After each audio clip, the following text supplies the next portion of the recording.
The Fantasmagorium is proud to present Faster, Faster, Faster. I always feel like Reefer Madness at the anyway. Selected summertime need for speed surrounding motorsports throughout cinema. 7 of them. Tonight we run the Gumball Rally, a 1976 precursor to the likes of Cannonball Run and Smokey and the Bandit, with what some have argued, as the best car action of the 3. Starring Michael Sarrazin, Norman Burton, Gary Busey, and Raul Julia, amongst a plethora of others. This full-tilt boogie coast-to-coast race will end with an oh shit. All right. On your cat. Get Scotty.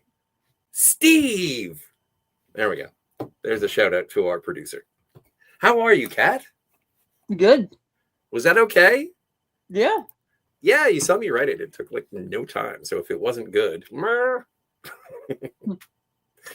Before we get into the Gumball Rally, and I have so many questions, I did want to give a brief shout out because of Martini's Gadgets and Guns, one of the shows that we do here on the Fantasmagorium channel. Announcements, things that have been happening, and we're going to get into this in more detail, but this broke within the last 24 hours. And it seems that there has been a director announced for the forthcoming James Bond 26. Denis Villeneuve. Do you have any thoughts on the subject? He does very slow burn movies that prioritize style over substance. He hasn't done a movie of the tone and pace and feel or style of a Bond movie before. And he's going to be stuck doing Dune 3 until at least December of next year. And then we're going to be waiting until probably 2029. And that rules out most of the actors that we're looking at because they want to cast somebody young. So there goes that. I don't understand by there goes that. Like in terms of... the reason Amazon bought out Barbara and Michael is because they were getting impatient. But it's like, okay, they're getting impatient. They didn't like their ideas. But now they're like, yeah, let's put it on hold for another 4 years. But we don't... With an announcement, it seems that there has been a progression. No, they just hired him, but he's stuck doing Dune 3 till December 2026, and then he's got to write Bond 26, and then that's going to take most of 27, filming through so maybe late 2028, early spring 2029 at the earliest. Well, if he's agreeing to it and he's said that he is doing it, don't you think it's going to be prioritized? Don't you think it's going to be something that he's going Dune to? Dune 3 is going to be the priority, actually. When do they start filming Dune 3? I don't know, but he's going to be doing that and editing and all that until, like I said, December 2026.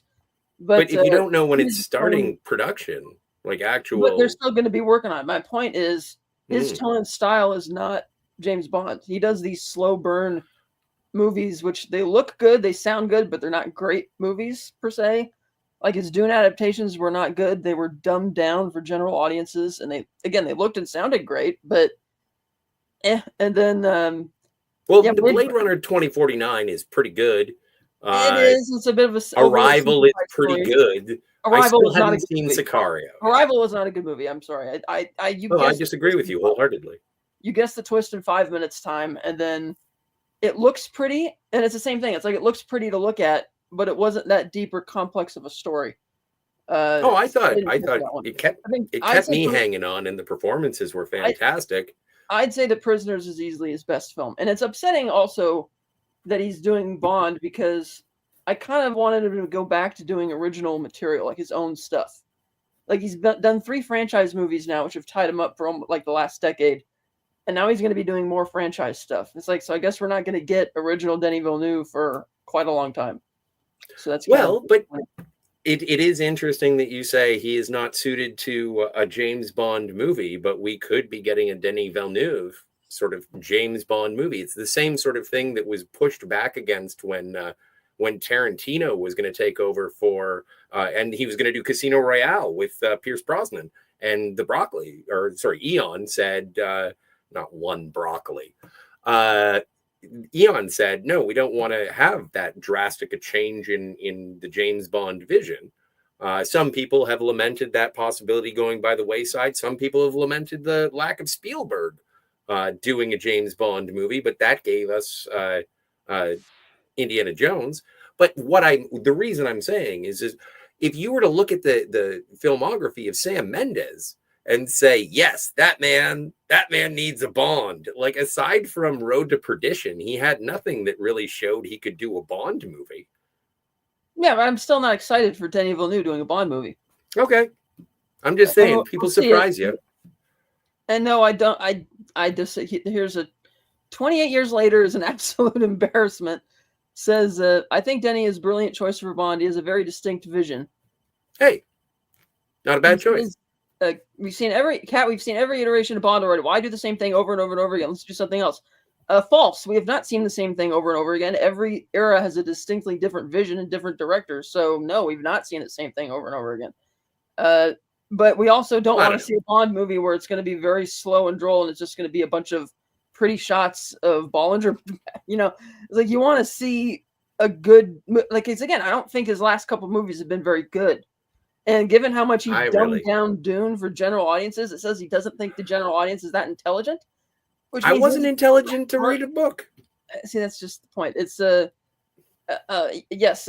Hello, DJ Play Nice. Welcome, DJ. Whee! Salute. So I don't know. We'll see. But well, that is the news. It also feels like a cheap corporate thing. Like, oh, we have to get the big, like the Bond franchise. You go through it, they have a lot of obscure directors in there, and it's like, it feels like they're more interested in, again, the algorithm. What does the algorithm say is the best choice? Like they said when they disagreed with Barbara Michael over picking an unknown. It's like, no, we need to trust the algorithm. It's like, no, they've had they have a good groove of picking actors who are semi-unknown, who fit the role, and Bond kind of becomes what they're known for, so to speak. And so this feels like an algorithm says, well, Denis Villeneuve is really popular right now, so it's like, but then you got to wait like another 3 or 4 years, and the reason you bought out Barbara Michael is because you were frustrated that it was taking so long. It's like, well, what? It's kind of a mixed messaging here. Well, I think that it probably what everyone wanted, and I think that everyone would be doing backflips right now is if they said Christopher Nolan was going to do the next Bond movie. Oh no, I've been against that. I've been firmly against Christopher Nolan. Oh, quelle surprise! No, the reason I don't want Nolan doing Bond is he has he's already kind of done his own version of Bond movies with Inception and Tenet, but he also has a very specific aesthetic and tone and vision to what he does, which means every single movie in that actor's era is going to have to match that vision precisely. Otherwise, it's going to feel very disjointed and not really flow very well. I don't know. Well, I don't think that's true. I think that's true in terms of the series. Well, I don't know. It's kind of I wanted to bring it up as an interesting conversation. I'm glad that the chat is engaged. 28 years later is an absolute embarrassment. Says point taken, but for the most part, the formula style is exactly the same. Daniel will bring something else, maybe if Amazon lets him, but I don't trust Amazon to do that because, again, they're going with their algorithms. So but don't forget, like even GoldenEye was going with the algorithms. They just weren't computational at the time. And after that, how many John Glenn movies had we had? What algorithm did they go with for GoldenEye? The updating of James Bond to a modern world post Cold War. They updated the algorithm. They modernized him. Well, that's not really an algorithmic change. It's because it's a post Cold War world, so that's something that is necessary at that point because you can't tell Cold War stories anymore. Is an algorithm just chasing averages? No. When I say algorithm, it's like a marketing thing. Like we've heard actors say in Hollywood that they've literally been denied roles because they don't have enough social media followers. Like we've actually heard that.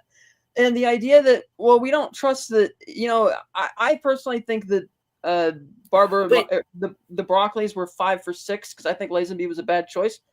But they're 5 for 6 for me in picking good actors because they picked who they thought was going to be right for the role. I don't think going to a marketing algorithm saying which is the most popular actor and blah, like Bezos immediately going online when the news was announced that they bought the company. Who do you want to be the next James Bond? And it's like, yeah, you can look at that as a joke, but I have a feeling that's only half jokingly. It's like, oh, let's see what the fans want. It's like, no.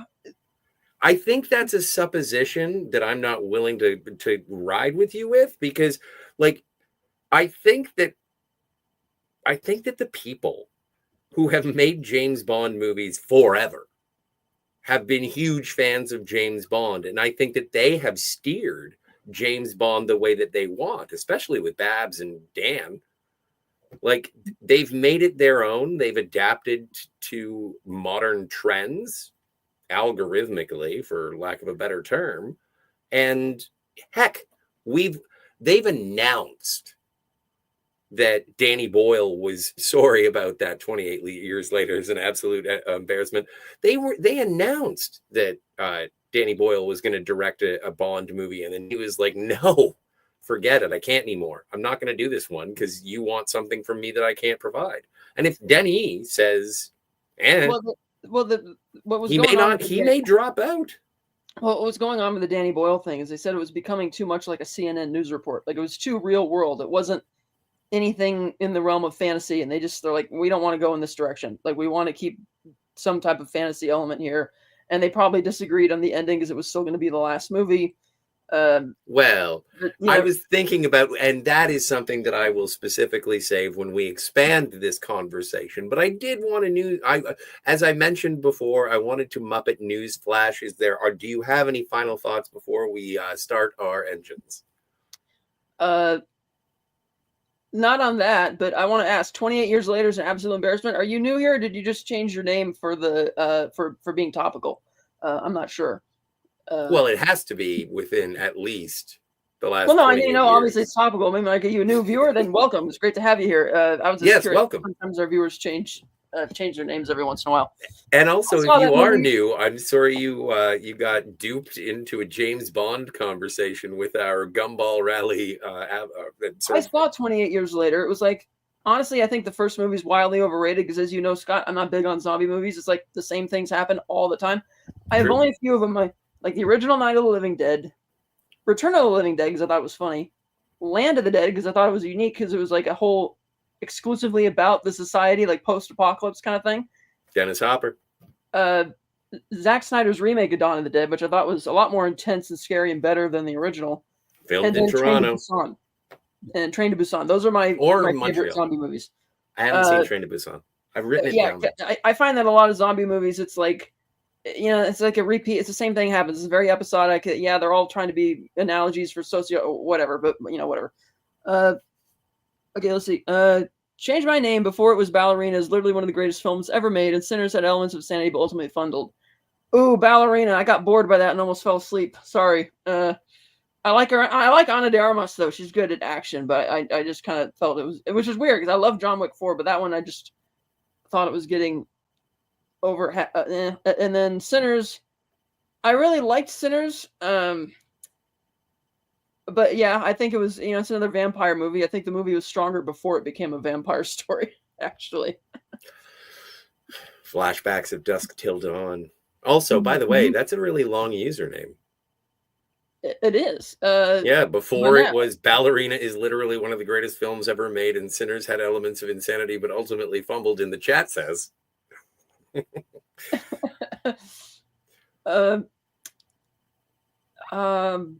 Okay, so now the main show. Do you have a transition? I hope you came up with one. No, man. I thought that was your job. What the hell? We didn't even rehearse. No, we're here. We're at the Gumball rally. I don't have any clips or anything. For future reference, you could skip the first 14 minutes so you can get to the actual topic of the video. I will put that. I will try and make it so that people know that. What should I do? I'll flash the media assets. If you see that, no, because then you'd have to listen to the text. Film said this differently. I think Ballerina is the greatest of all the John Wick films. And I wish they would leave it at 4, but now they're announcing they're working on John Wick 5. I'm just like, fourth one had such a good ending, but nah. Well, it's funny that you say that about zombie movies. Because no, wait. That was just a preamble. And the reason I say that is because with John Wick, like once I got to John Wick 2, I was like, eh.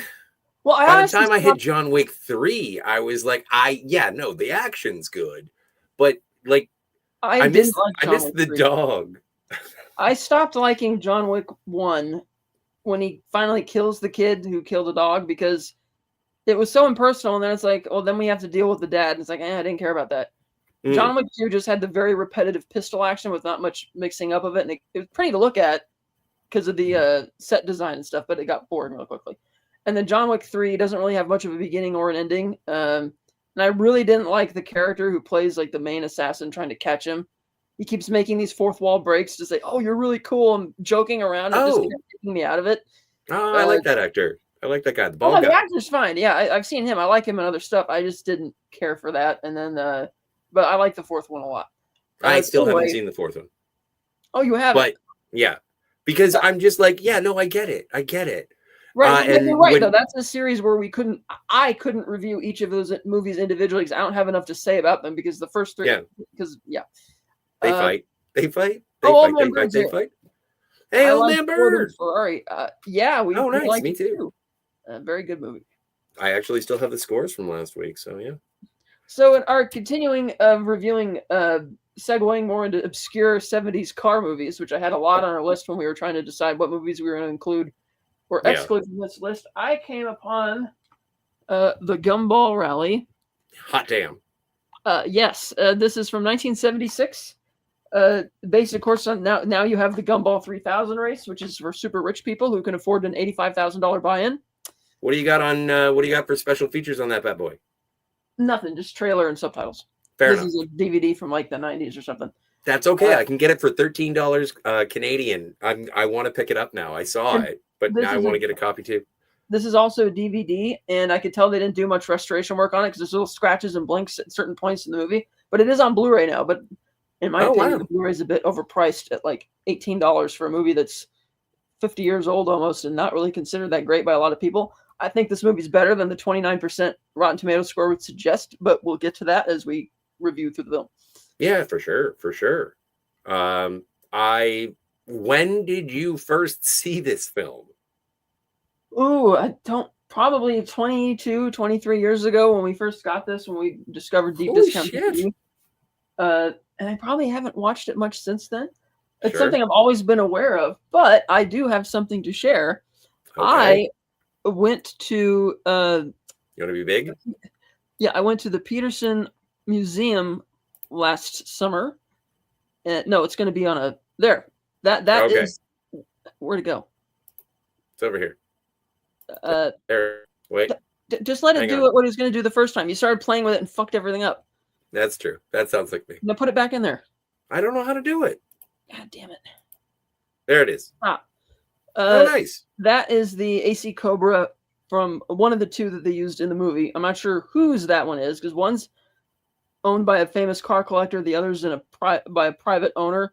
I'm assuming this is a temporary loan to the museum. And that right next to me on the left is Rusty Ryan's car from the Ocean's 11 movie with the one that Brad Pitt drives around all the time. Sure. But, so that's the Cobra, and they've restored it several times since the film was made. But I thought that was pretty cool. That is really cool. And shiny and chrome. Yeah.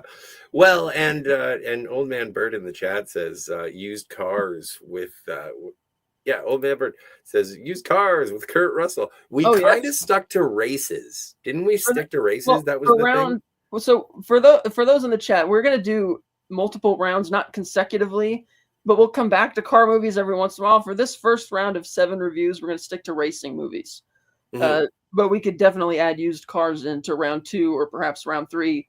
But we were talking about Vanishing Point, and I was like, it's not a race. And I love Vanishing Point. I think Vanishing Point is the best car race movie ever. But it's not a race. But it's not a race. Well, technically, this is I guess this one counts as a race movie, even though it's an illegal race. Yeah, and now everybody's in on it. Based on the street race that it was based on actually had a different name at first, and then once this movie came out, they changed it to Gumball Rally, but it didn't get renewed and started up till later. And like I said, now it's for super rich people, and it drives through multiple countries, and the buy-in is like $85,000, which is just insane and ridiculous. But for this, it's like anybody could do their own Gumball Rally if they want to, because you just get bragging rights and a gumball machine. Well, and also, but it's a risk. It is, and you could definitely, back then it might be easier to do that with less traffic on the roads. I know the bulk of this movie was shot in Arizona, and I could tell because you could see in a lot of the shots the same mountain range in the background, and or like when they're driving north of the Grand Canyon for the forest scenes and things like that. Um, I'm pretty sure I've been down some of those highways before, but this was I thought this was a really fun kind of kooky movie. Like, oh, okay, this is a neat little car film, but unlike Gone in 60 Seconds, the original, where the first half of the movie, I'm like, this is just awful. Like the dialogue, the characters, the writing. But then when the chase starts, you realize, oh, that's why we needed the first 45 minutes because it needed to meet the length of a feature film for him to get the best car chase ever in a movie theater. But this doesn't have that problem. For the first 26 of the movie, 26 minutes before the race starts, and you get to meet all the characters, and they're getting called up at different places around the country and told, you just said Gumball. And I like how the movie begins with our main character, Michael Bannon, just sitting in this high rise at this really boring office meeting, and he's so annoyed with it that he gets out. Did you see what the office meeting was? Hmm. He is basically the president or the CEO of a candy and confectionery company. And he's sitting through a boring meeting about how profitable his company is. And everyone is like, the guy making the presentation is, well, we only made $200,000 more than the previous year this year. And he's saying it nervously. So he's almost like the Bruce Wayne of candy. Like, imagine if Willy Wonka was a level-headed businessman who liked racing cars. Like, that's basically what Bannon is. Yeah. It's awesome. Like, you have me right from the start. I don't know who Michael Sarrazin is. What else has he been in? Some other films. I haven't seen. So you don't know either. I know him from this movie. I figured you knew who he was because you were like hashtagging Michael Sarrazin all over the place. He's like the lead actor in the movie. So but I don't know. It's like Barry Nelson from Vanishing Point. It's like, where do you know Barry Nelson from? Well, Vanishing Point. So it's fine if you only know Michael Sarrazin from the Gumball Rally. He was a guy that I thought I was going to dislike from the beginning, and he endears himself. He is such a charming presence. His most famous movie is considered the 1969 film They Shoot Horses, Don't They? I've heard of it. I've never seen it. Everyone's going to be disappointed. That's a Sidney Pollack film. But I'm looking at movies, and it's like, okay, there's a lot of stuff there, but it's nothing that, like, it's not something you're going to find on the TV Guide channel or on Turner Classic Movies or AMC or any of that. Oh, like, are they exploitation movies or? No, they're fine normal movies. It's just that they're not like big, like the type of, they're not big. There's so, how we say for every movie, like, like a famous movie or something, there's like 100 or 1,000 others that don't really, kind of like that. Okay. Like all of those other Keir Dullea movies that I've seen. Yeah, but this I thought was a really fun film. Well, but his performance. DJ Play Nice has seen it. Apparently, They Shoot Horses is pretty damn good. I've heard that. I heard about that film probably 28, 29 years ago, but I've never seen it. So I got to put that on my watch list. Well, I've been on a Sidney Pollack kick for a little bit. Okay. So that's obviously one that I should get into. But we also have Raul Julia is really great in this as the Italian driving the Ferrari, who flies all the way in from Italy for the rally. And he's the primary competition driving the Ferrari Daytona. And he teams up with, because in the beginning you kind of think that Michael and Dana are going to be partners, and then they're not, because he ends up being, Franco's partner instead. And Michael is instead partnered with his professor, who's like, I'm almost have tenure. I can't do this. I'll be set in a couple of years for the rest of my life.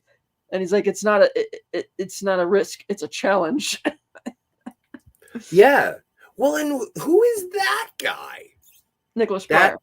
Yeah. He's in everything. Like, you've seen him in everything. Yeah, I've seen him in a lot. And then, I always forget that other actor's name.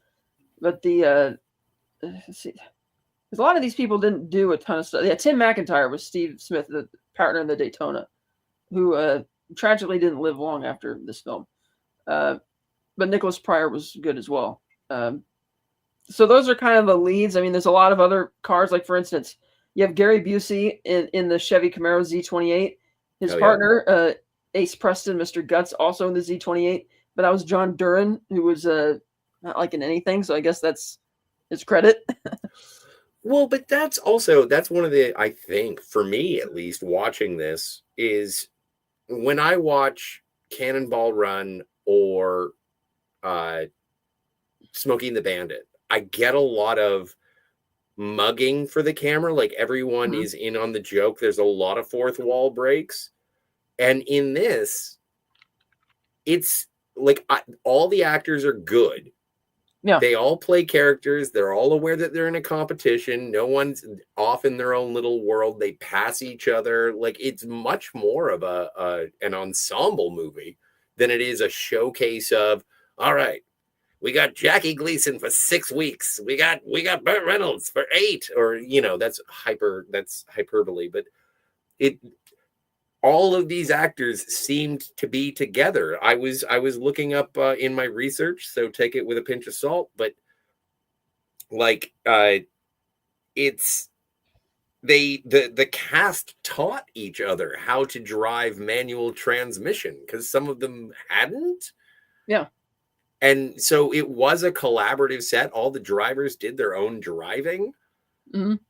It is really quite, practical, but not only that, but it seems fun, and it comes through on the screen. And I know that's a cliche for movie trailers, but yeah, because there's gags in this movie, but they don't seem, like you mentioned, Cannonball Run. It's trying to be a deliberate, in your face type of comedy with a lot of goof stuff, where this one doesn't do that as much.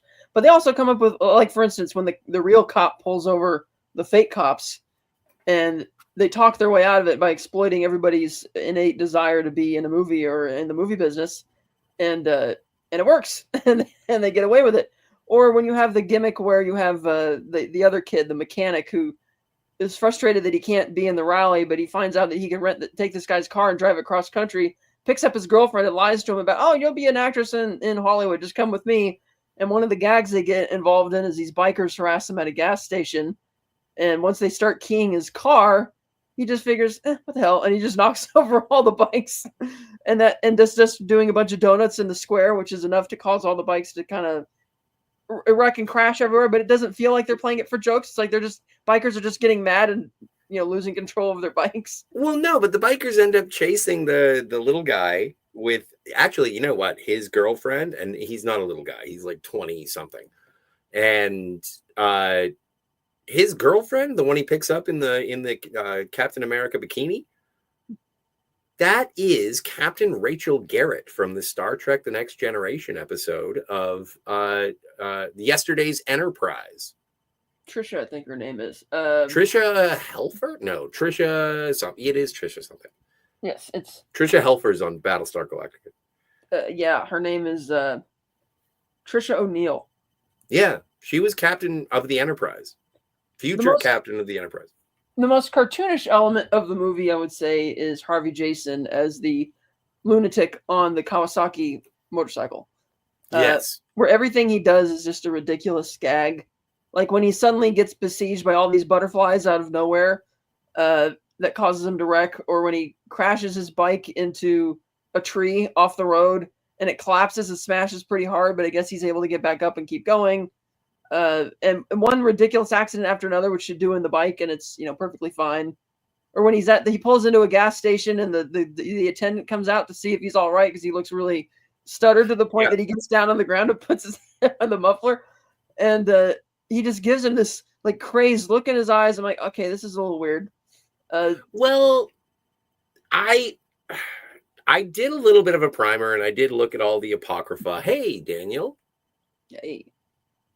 But I looked at it, and people were sort of attributing Jason Harvey's performance. Harvey Jason? Yeah. Sorry, I got that backwards. Harvey Jason's performance to like a silent film. Like, you know how Buster Keaton was in It's a Mad, Mad, Mad, Mad, Mad World. Yeah. Kind of thing, doing that. and they sort of said that because it is a silent performance, Well, and but Buster Keaton has only one very brief scene in Mad Mad World, and he doesn't really do anything in terms of a gag. well, again, I said it was apocrypha. Okay, yeah.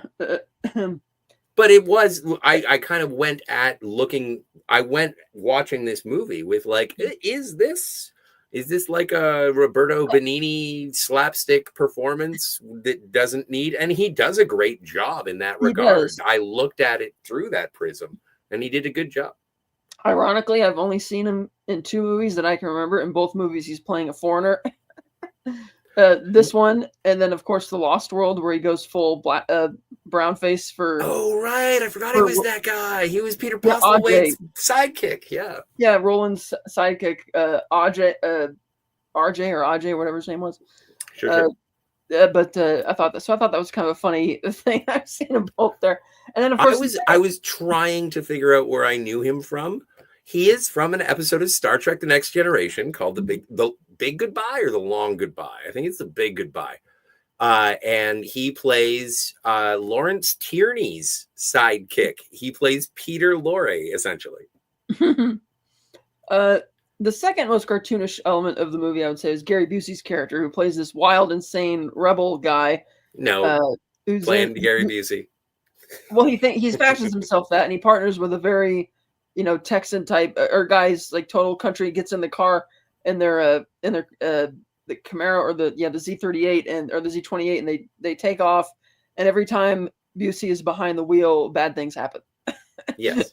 And even when like, for instance, when he's not in the car or when he's not in the driver's seat, bad things happen. When they get to the toll booth and he throws a quarter out over the window, instead of just handing the quarter to the driver to put in, he throws it over and he misses. Throws it over again and he misses.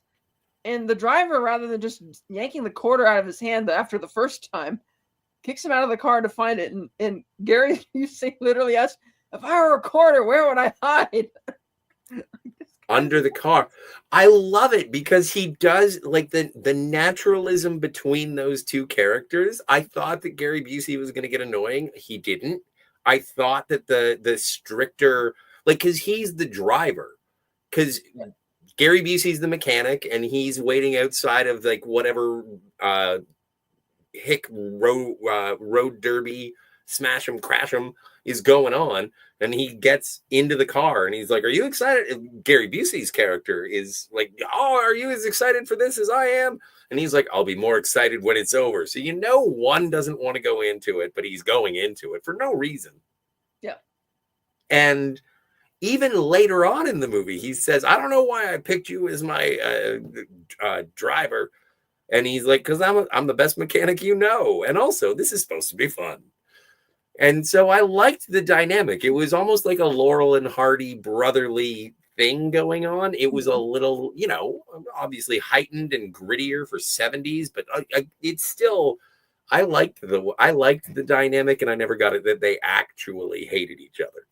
Yeah, like when they get pulled over by the fake cops and the driver's like really upset, but Gary Busey thinks, "Oh, that was actually kind of funny." He thinks it's a funny joke for them to play.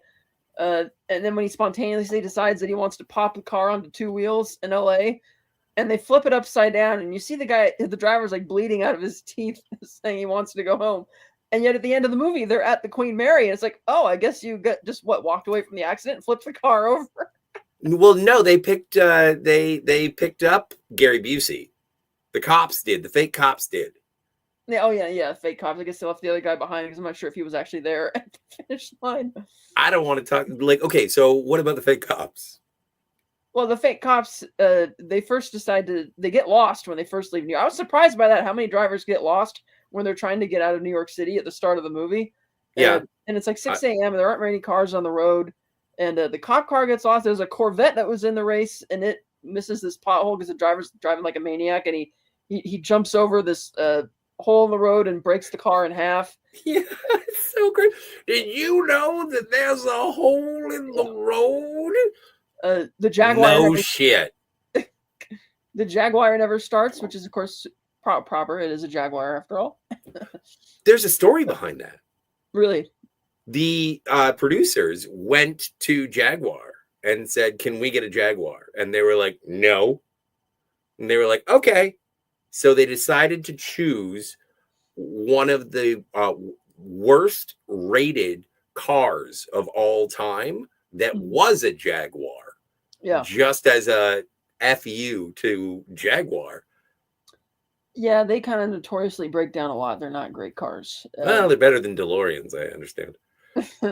So that was kind of funny. Our other drivers, you have the two women in the Porsche 911. The Porsche, yeah. And they, for the most part, have a pretty smooth, non-controversial ride. Not many gags. It's just that they do get to probably, I think it's in Oklahoma or around there, where they see these guys are sitting at the side of the road watching this girl wash the windows inside a restaurant. She's pressing her chest up against the window to taunt them. And the guys are like, "Oh, I'm getting kind of bored just watching. We should do something." And then when the girls drive by in the Porsche, he's like, "Oh, hot damn, there's two of them." So they take off. And while they're at speed, the passenger in the guy's car leans out of the door. I'm like, holy shit. Yeah. Rather than just getting alongside, and he's leaning all the way out, and he's like, "Oh, come play with it, it'd be fun, blah, blah, blah." And she's like, "I'll tell you what, if you can catch us, you can have me." And then she takes off, and her co-driver is just giving her the look, and she's like, "Why did you do that? That was really stupid." And sure enough, eventually they have engine problems. Well, but the reason, like, the driver, and it's funny because the co-pilot, she's an older lady, she's got a family and everything like that. And so this young girl, I guess, I don't know what their relationship is. I didn't catch that part.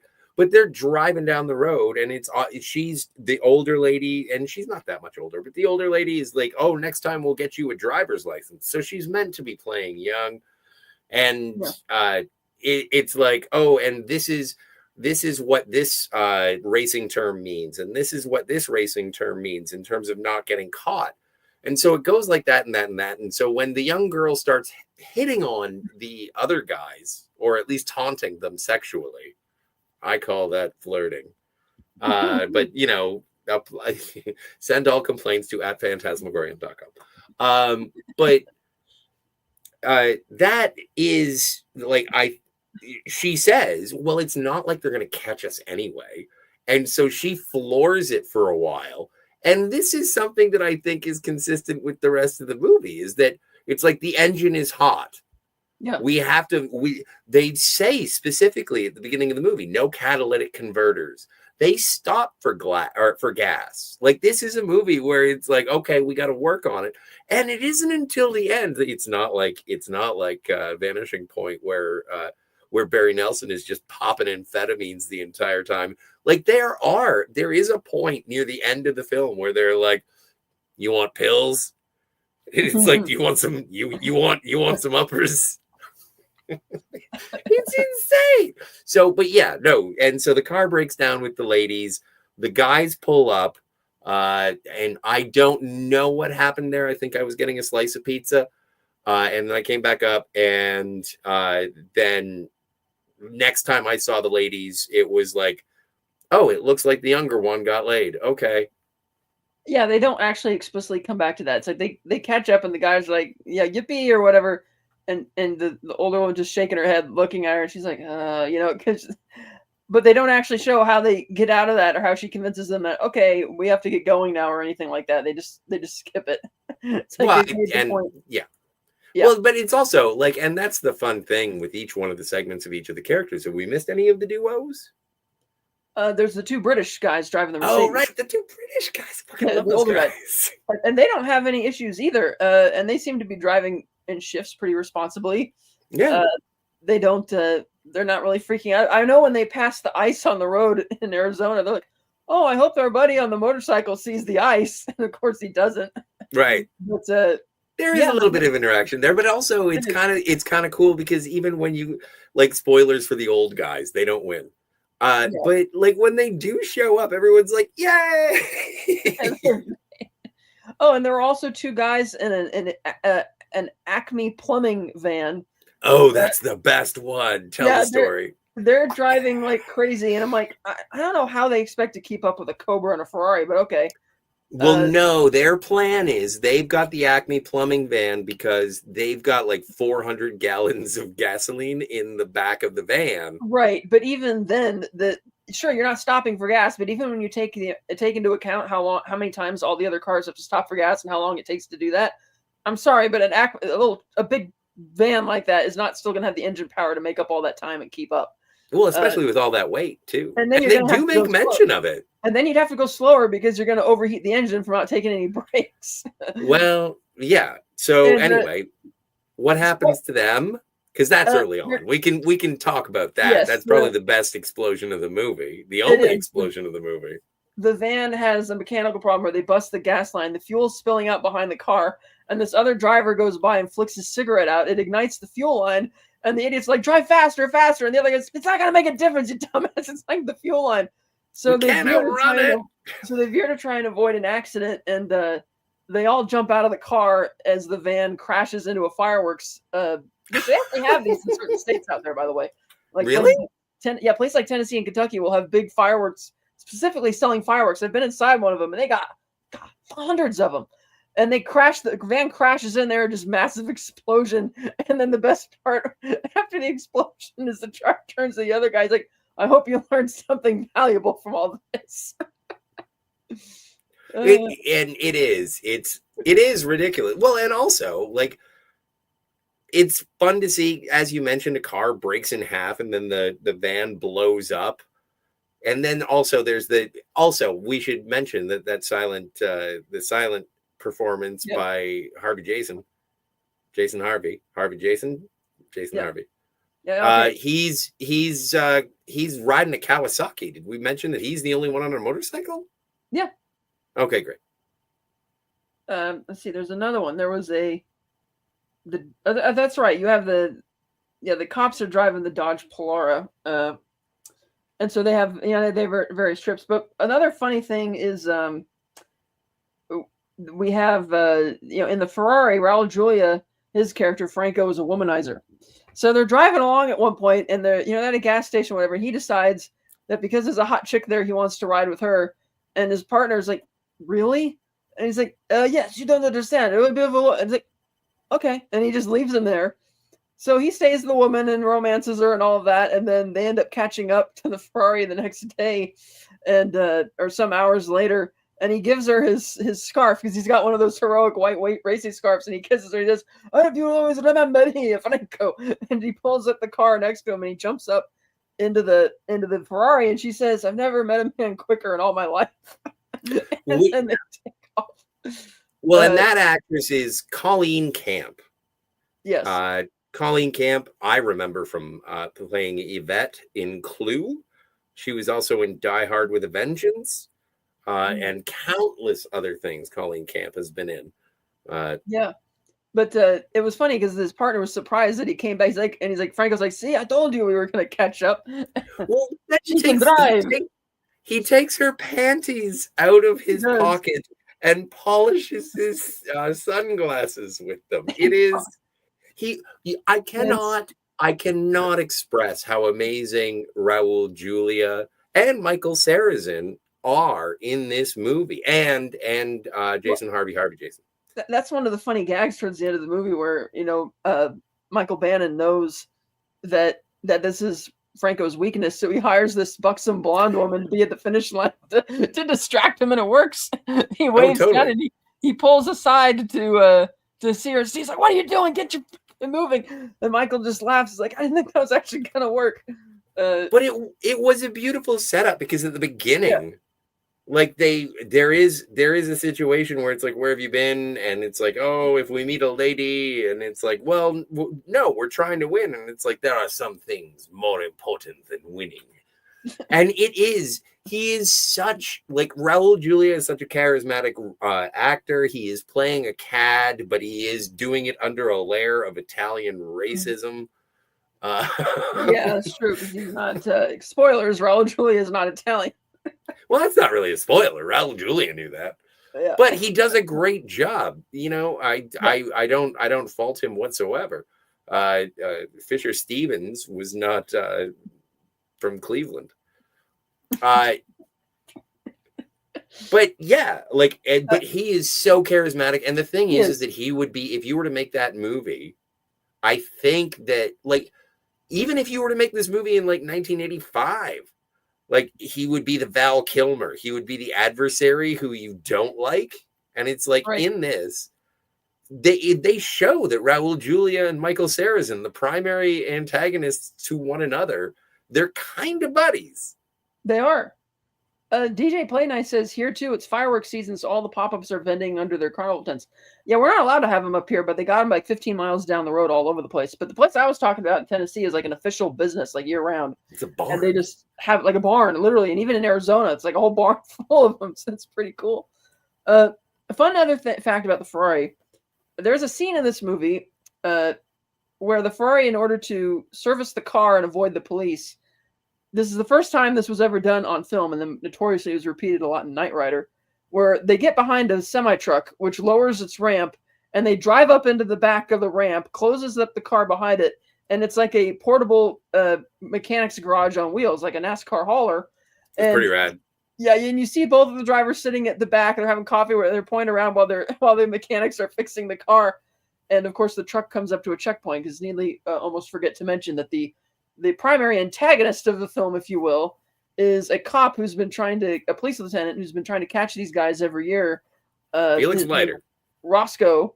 Roscoe. Yes, played by Norman Burton, who played Felix Leiter in Diamonds Are Forever. And he gets all these police, and he keeps spending all these department resources to get helicopters and cars and all this type of stuff to try and catch him, and they can't do it. Like at one point, he has a police helicopter hidden behind a billboard, so when the car races by, they take off in the helicopter, but the pilot's like, dude, they're doing 150. We can't, we don't even have that on our speedometer. We can't catch them in this. He's like, what are you talking about? It's a helicopter. And it's like, no, it doesn't go that fast. Sorry. But they know the police are catching up to them. So they just drive into the back of the truck, and it's like, great. And they did it for real. No tricks. And they would do it all the time in the Knight Rider show. And it's a gag that's been done in a lot of movies since then. But this was the first time that's been ever done in a movie or a TV show or anything was in this film. I am an idiot for more reasons than one, but specifically in this particular instance, I was watching that and I was like, I wonder how they did that. Because you couldn't drive into that trailer and then retract the ramp. Right. And you see the way that it retracts, it's like going in at an angle, which means it was weird. Yeah. Like they got it done, but for it to do what they said was going to happen in terms of the whole mechanic shop. I don't think they closed the thing while it was in there. That was probably a separate shot, but they did manage to get it in there while they were driving at speed. They did do that. And it looks great. But the thing is, and the reason that I feel stupid about it is, how else were they going to do it? It was real. Like you can watch it and it doesn't look like miniatures. It is what it is. It's not that high budget a film. So and I'm kudos on the car racing effects, and especially for doing that. And I wasn't thinking of Knight Rider. I was thinking of Spy Hunter. Remember that old Nintendo game? Yeah, that's what I was thinking. So of course, I apologize so much. I have to pee. Okay. I'll be back in a sec. So then Lieutenant, actually I'll address this bit next by DJ Play Nice. He says, there are a few bricks and mortar joints too. Missouri is the closest state where it's pretty much every other exit on the interstate with a fireworks megastore. Oh yeah. It was crazy the amount of stuff they have in there. Of course, you don't even have the majority of that type of stuff in California. Some of the stuff we bought, we set off in Arizona off the side of the freeway somewhere because we couldn't take them across the state lines. That was back in January 2015. But I had never seen a big a whole fireworks business. I'm like, man, this is awesome. Up here they do have a fireworks show at the fairgrounds, but it's like controlled and everything. We're like right on the American River and there's trees everywhere. So it's like, yeah, you don't want to do that. That's pretty cool though. And I remember when I used to live near the Oakland Hills, they had the big Oakland Hills fire in the early 90s that was started by illegal fireworks as well that burned down the whole hillside. So that was pretty crazy. So the running gag throughout the movie, of course, is that Lieutenant Roscoe is desperately trying to catch them, and it gets increasingly more ridiculous. He gets increasingly annoyed, and he's kind of hamming it up a bit, which is expected because he's, kind of like in these type of movies where you have like quote unquote a bad guy. Like this movie doesn't have like a bully, so to speak. He's sort of like a punching bag because it's almost like you start feeling bad for him a bit because the running gag is that all the cops who he keeps, wrangling into this attempt to catch these guys in all these different jurisdictions. Like, I don't know, Roscoe, it's not really working. I don't know. And one famous one, they're like, he's like, why does this always happen to me? And one of the cops like, well, because you're an asshole, Roscoe. So that was kind of funny. Herc 130, what's up, people and peepettes? Yes, we are having fun reviewing the Gumball Rally. Probably the only time you're ever going to find this movie being reviewed on the internet in today's day and age. So that yes, kind of exclusive there. And I guess since Scott's gone, I'll just show the picture again. Why not? Yeah, that's me with the AC Cobra or one of the two AC Cobras that the spoiler alerts, the winning car in the movie, driven by Michael and the Professor Schreiber throughout the whole race, and they even have a little film still there of them racing through the LA River Basin. So that was pretty cool and fun to look at. God, it's like trying to fill in the dead air when Scotty takes off. It's like, okay, Scott. Let's see. We got any other comments here that I missed? Let's see. Oh, it doesn't look like it. Let's see, 4v Ferrari, blah, blah, blah. Yes. Let's see. I want to wait to talk till Scotty gets back because Scotty has taken too damn long. Yeah, so supposedly it says it's a 180 mile an hour outrageous road race. I think the fastest the cars are shown going is like 120. And I think it's funny that on the cover of the DVD, the Cobra's red. And the original Cobra was red, but they painted it blue for the movie to make it distinct from the Ferrari. I agree, Herc 130. The AC Cobra is such a beautiful car, just absolutely gorgeous. It's almost criminal that they used real ones in this movie because some of them you could tell were kind of bad. And finally, you're back. You took forever. Jesus. It was a really long pee. Oh, Jesus. Peterson Automotive Museum is freaking awesome. Yes, it is. So there's a gag. And to Scott's earlier point about the two lead cars having this rivalry, they're at the gas station at one point wondering where Roscoe is. And this guy's there in his hot rod. And they think the hot rod is really ugly or whatever. And the guy says, look, you pay me $500 up front. I'll tell you if there's cops there or whatever. And Steve says no, but Michael's like, it could be worth it. So they pay him the money. He takes off in the hot rod. Sure enough, he catches up to all the cop cars, which he had seen earlier that morning racing down the freeway. And he pulls over on the side of the road and tells Roscoe, oh, for money, I could tell you what's going on. And Roscoe's too desperate that he doesn't ask, well, what are you talking about? How do you know what's going on? And Roscoe just pays him a bunch of money in the hot rod. And he's like, yeah, the Ferrari and the Cobra are coming. So he pays them and they take off. And so Roscoe gets all the cop cars in position on either side of the freeway. And then he gets up on the overpass. They got their radar guns. And then the Ferrari and the Cobra come through and they're just waving.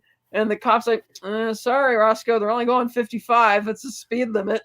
And that's one of my favorite things in this movie. I was like, how are they going to get out of this one? And it was like, just go slower. Yes. And it's like, and I love that he says, man, 55. Michael's like, 55 miles an hour. So slow. It's boring. It's so criminal. It's more dangerous than driving fast. Yeah. Well, and to what Herc is saying as well, and for anyone who hasn't seen it, I don't know if you have, Herc. It was a fun movie, so you have.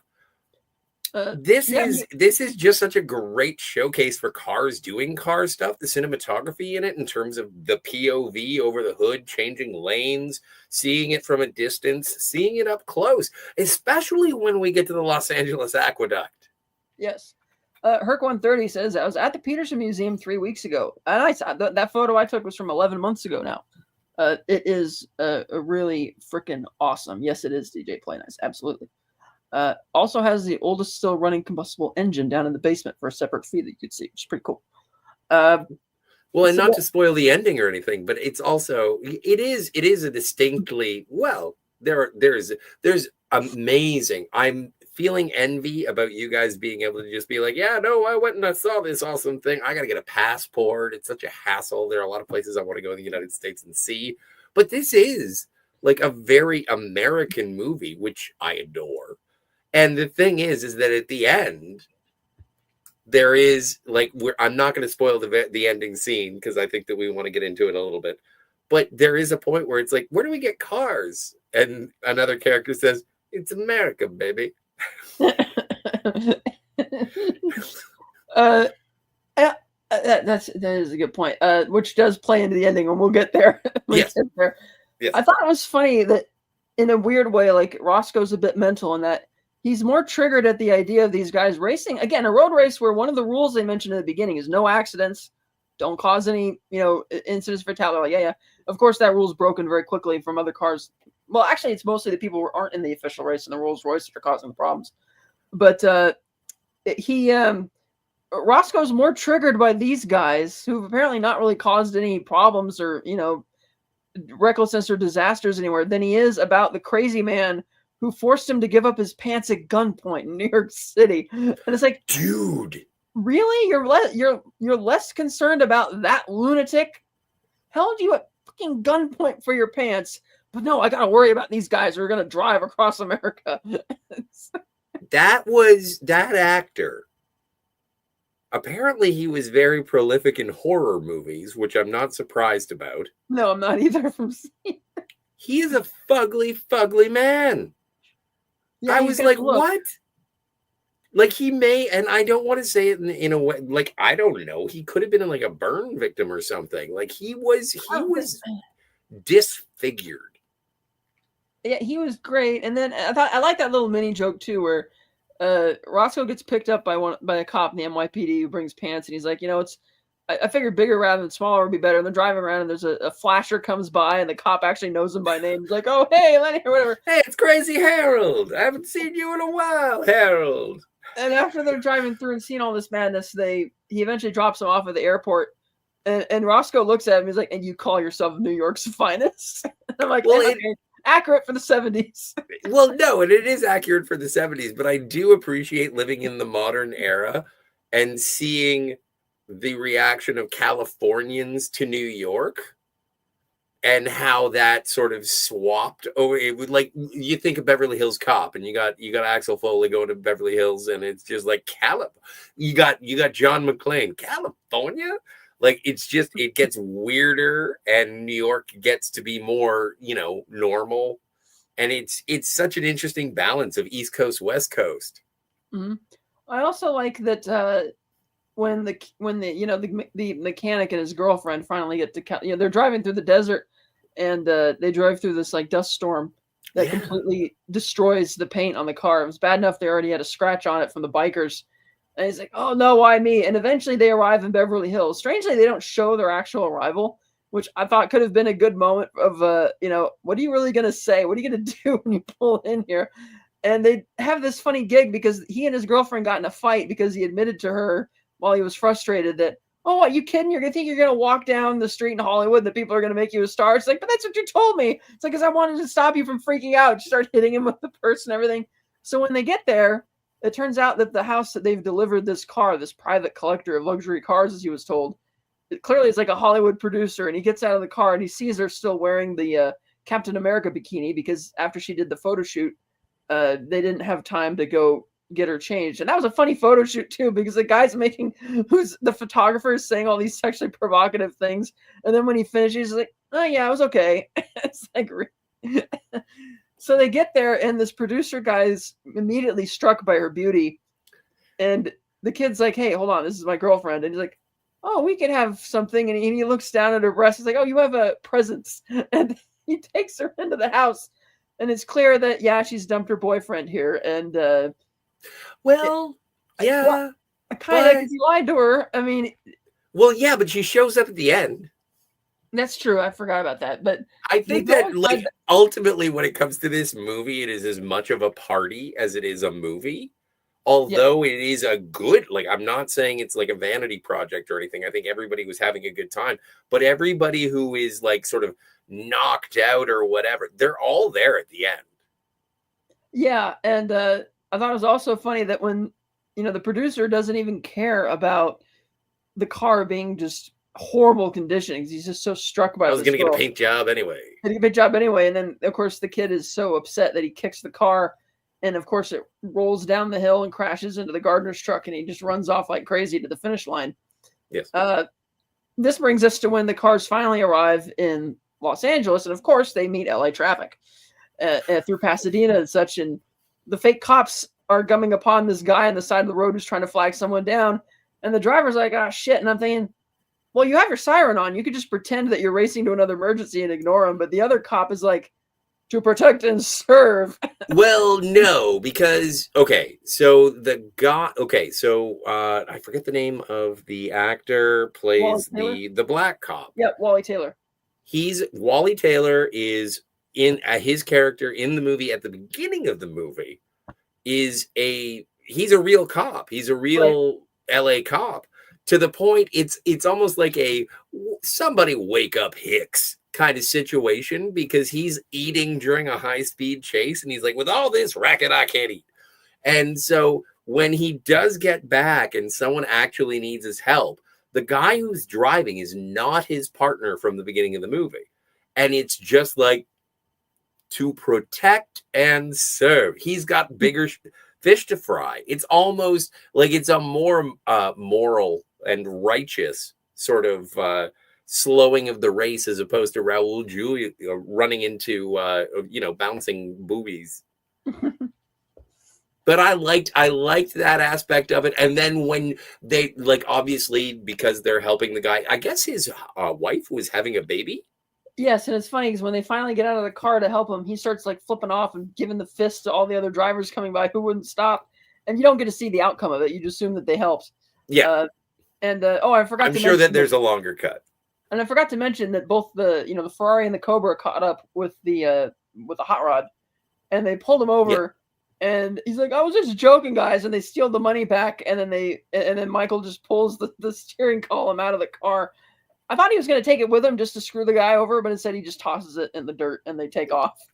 Yeah, but that's also, again, that's another point of camaraderie. Yeah. And also, like, there's 2 points where Raul Julia pulls out what looks like that's great. fairly realistic 45 Colt, right? Yeah, and the cop sees him do it first in the street, and that would have been grounds to follow him into the building, but he doesn't. No. He's more concerned about speeding. So anyway, but it's a squirt gun. And also it is amazing that Raul Julia, he comes in when he first brandishes this squirt gun. Everyone thinks it's real. He squirts, no more jokes. And he squirts. And then to Sam, the mechanic, the co-driver, and he's like, "Oh, el professore, I squirt in the pee-pee." And I was like, yay, I finally got to see Raul Julia say in the pee-pee. And he's mad because Michael made a joke about his mother, and he's like, "You make it like he's not my mother." It's like, I would never make a joke on your mother. Making it sexual. I think that may possibly be the first your mother joke. Yes, and then of course he pulls the squirt gun on the hot rod driver. Of course, doesn't know it's a squirt gun, and then it just gets really funny. And he's like, "You have been marked. You have been marked for the rest of your life by Franco." Well, and also I think that it does bear mentioning the score, and it is very playful, very whimsical. I think it's a bit much at times. I wish they had gone with a different orchestration, different arrangement, same music, but not so calliope.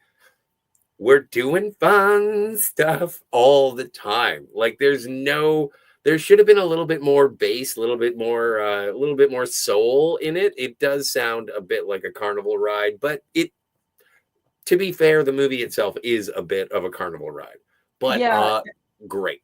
And so when those 2 cars show up in LA, the Cobra gets the bright idea to get out of traffic and drive through the LA River. And when the Ferrari sees that, Steve's like, "Get in there, gotta go follow him." So they're taking off in the river, and realistically, they keep spinning out and having to pass each other and all that kind of stuff. And the LA River, of course, built after the big flood in 1938 that wiped out pretty much all of Los Angeles. And so better water than fire. Oh wait, no, both bad. So they're taking it down. So they're driving through the LA River, which many other movies would follow afterwards to have big races and stuff in the LA River, sequences like that. But again, this was the first.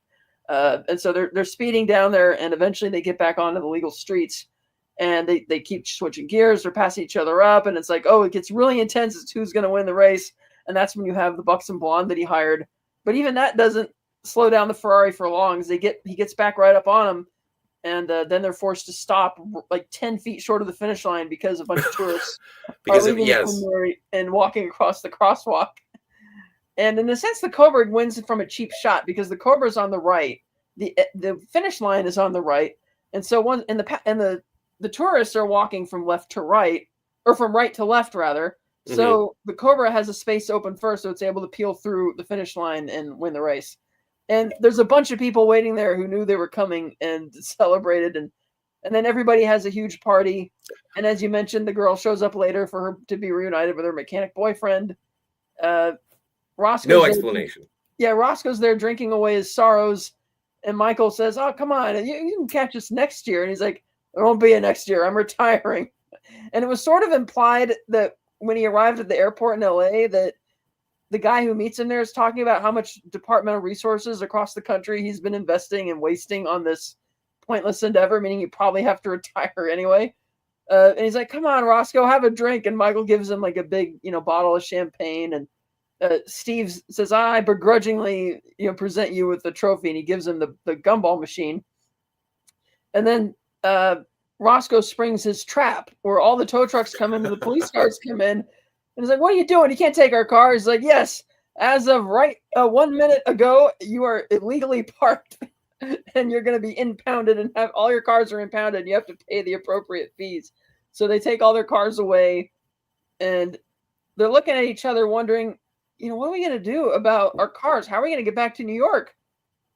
And again, to your point, as DJ Play Nice says, pretty much all the great car movies are U.S., and that makes total sense, right? Yes. Well, except for Mad Max. And to your point, it's true. And to your point that it's America, there's cars everywhere. Michael's solution to getting back to New York, rather than just waiting a couple days to pay the impound fee and get the cars back, he's like, Gumball. And they immediately stop partying and decide to go find some cars.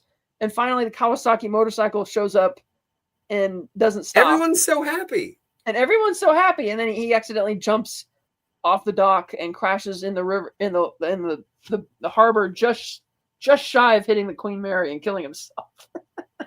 And the last words of the film are the only words spoken by that character.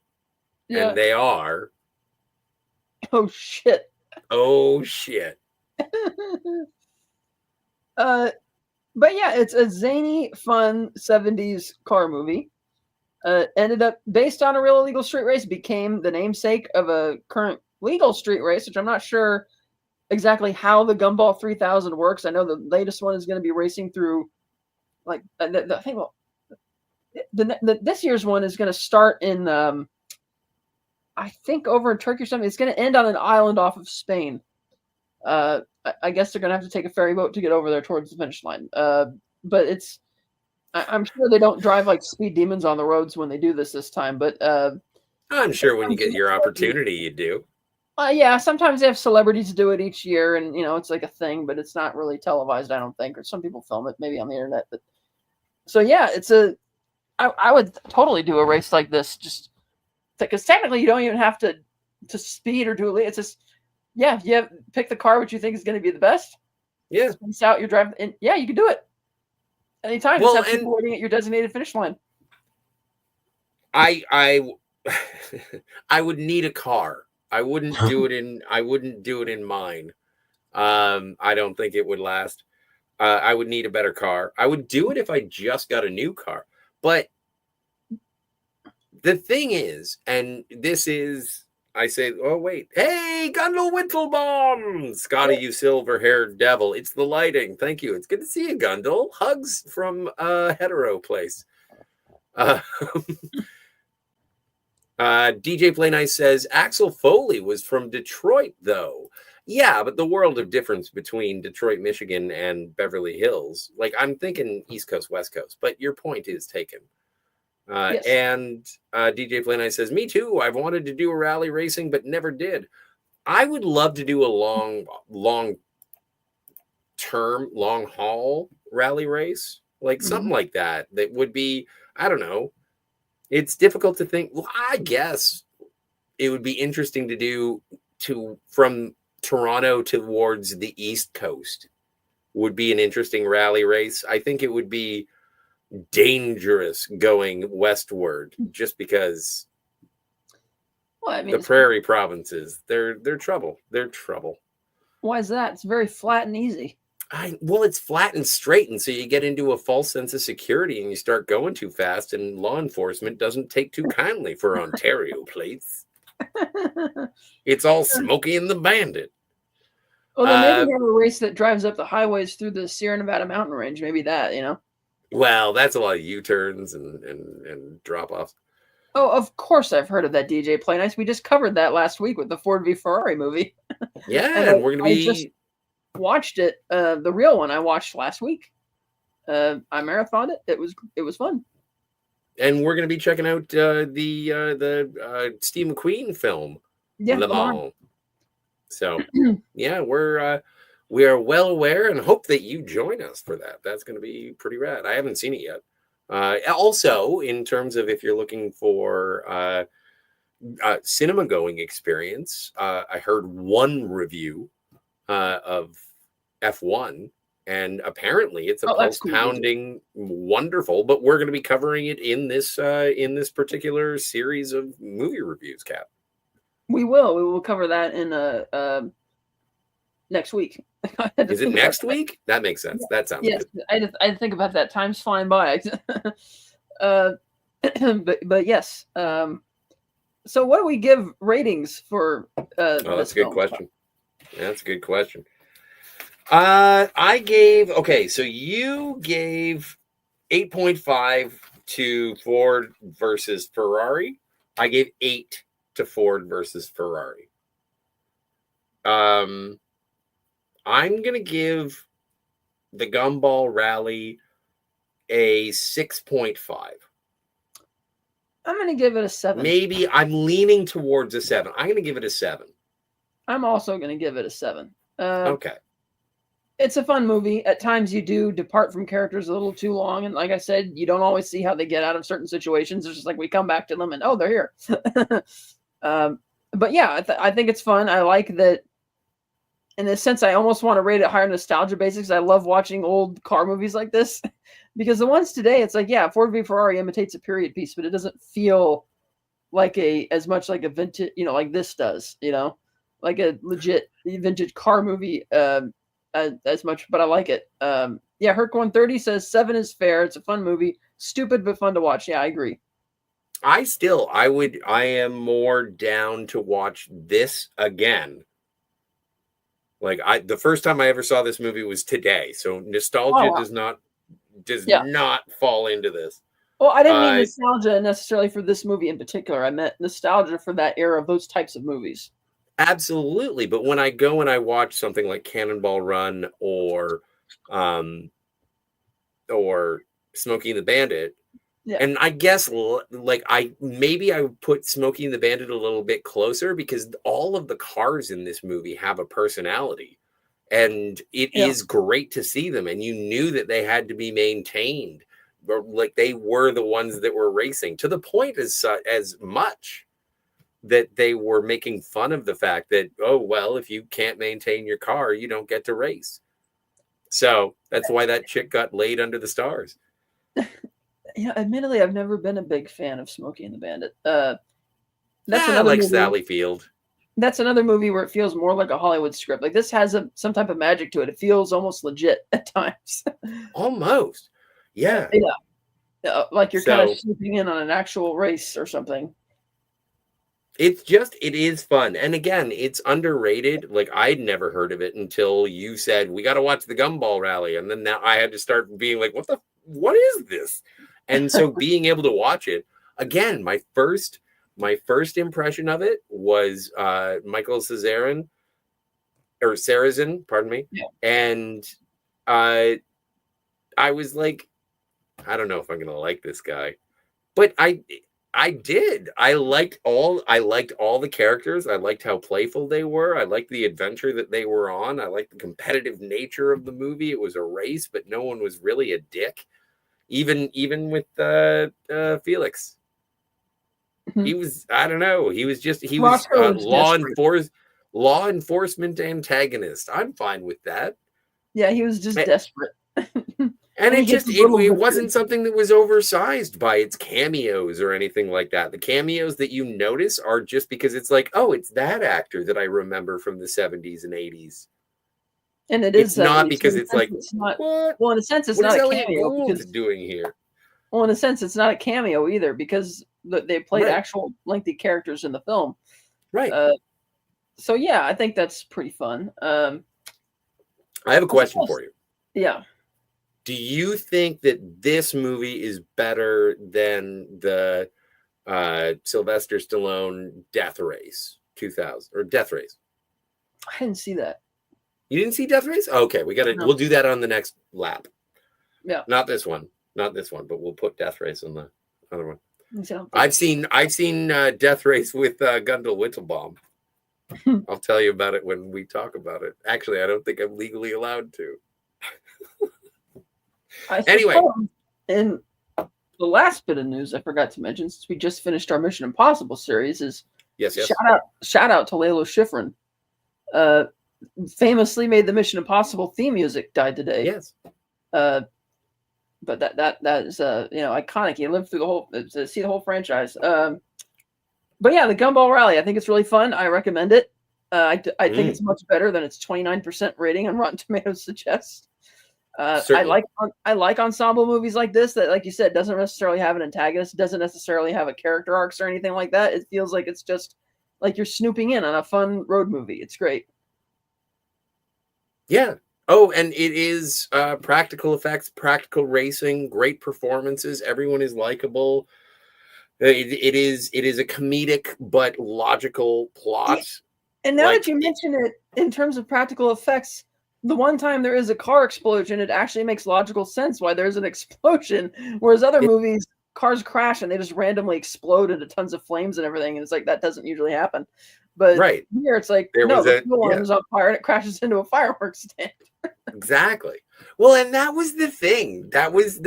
Okay, and I don't know. Maybe this is spoilers. So if you don't want spoilers from the Gumball Rally, like when Gary Busey puts his car up on two wheels and then it fell over, I was like, yeah, that makes sense. Mm-hmm. Like it wasn't the grand, I'm putting the car on two wheels and then we're gonna pull it into the finish line. It was like, no, you're an idiot. We've already proven this several times. You don't even know how to throw a quarter into a toll booth. I don't think you can pull this off. And then when he doesn't pull it off, he's like, I just don't know how I didn't pull that off. Like the time he decides to take a piss when they're on a windy road. Oh yeah, he can't even pee into a bottle. Yeah. I could have. You know what? I shouldn't have taken a pee break, Cat. I should have peed into a bottle. Well, that's it, everybody. that's our show. Do we have a sign off? Do we just do checker flag? Yeah, this was a what was the other names for the show that I put in the description? I put all of them in there. It was this has been a Tires, Pit Stops, and Checkered Flags production of a cars crashes and I can't remember all the things. Your outros are as bad as my intros. Checker flag.